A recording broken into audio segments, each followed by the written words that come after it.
I'm Dr. Tiffany Slater, the CEO and Senior Human Resources Consultant for HR Tailor Made. And as you know, this month we have a whole series on onboarding.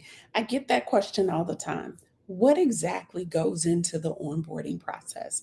I shared with you last week that the onboarding process is everything that happens immediately after the person says, "Yes, I'll take the job," to them being fully functional as a high performing team member as a part of your organization and our team.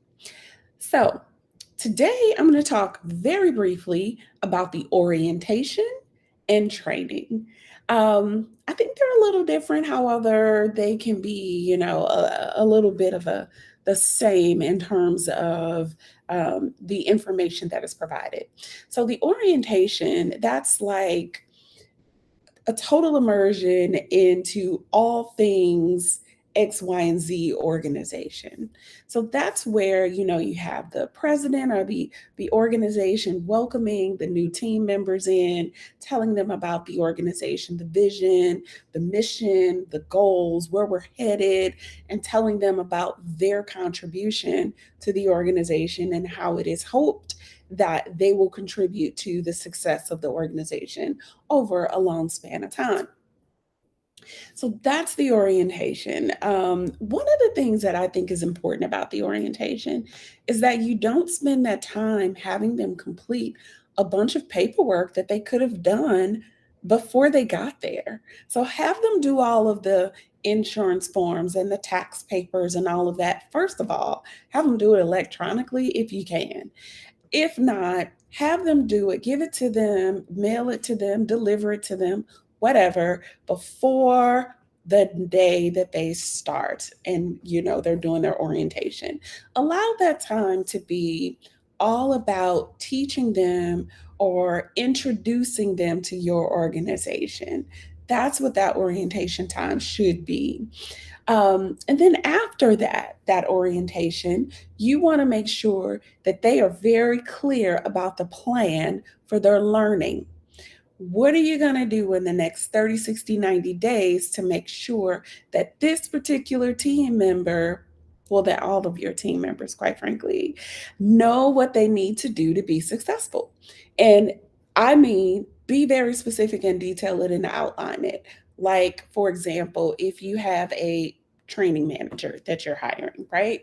You have a training manager. No, let's take it to a position that I know that most people have, an administrative assistant or a virtual assistant. Most people have that, right? So when you have an administrative assistant or a virtual assistant, your 30, 60, 90-day may include something like in the first week, you're going to meet with all the vendors. I'm going to introduce you to all the vendors, and we're going to talk about and go through each contract that is associated with each vendor. In the first month, you will become fully acclimated with the way that I like for my email inbox to be managed. But the first week, obviously, which is tied to that being acclimated to the inbox management, the first week you're going to have in there train administrative assistant on inbox management, train administrative assistant on invoice processing, on responding to emails, all of those things that are a part of that individual's job description.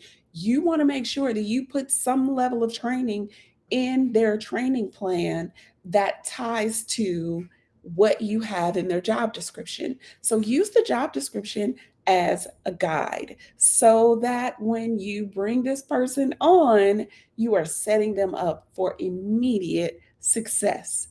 That is what the training process is. And yes, their first 90 days or so, depending on the position, it could be less or more in terms of how you train them and prepare them to be a successful contributor to your team. That is a part of the onboarding process.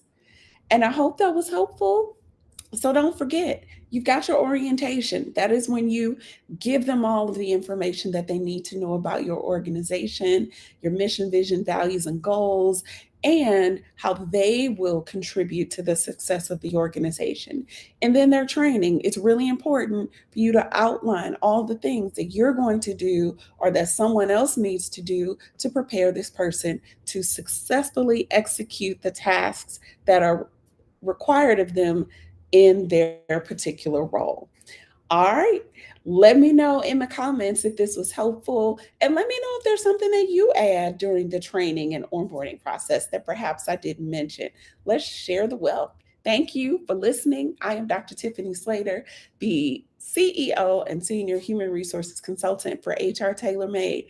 Don't forget to like, comment, and share all of our information and go to the website and sign up for the newsletter. Some great stuff in there.